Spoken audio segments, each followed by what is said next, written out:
to set Google weather alerts for big change notification are silent in Samsung Galaxy S21, S21 Plus or S21 Ultra. Open settings, swipe the notification panel, and then tap settings icon. Scroll the settings screen, find Google, and then tap Google Services. Scroll down screen, tap settings for Google Apps,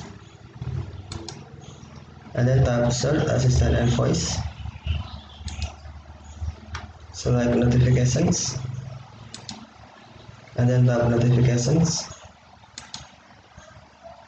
Scroll down screen, tap weather alerts for big change.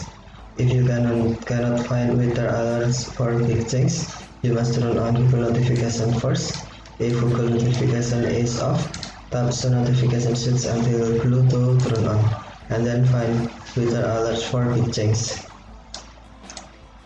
and then tap weather alerts for big change. Select silent. Now weather alerts for big change set as notifications, set as alert as silent. Okay, thank you for watching. Have a nice day.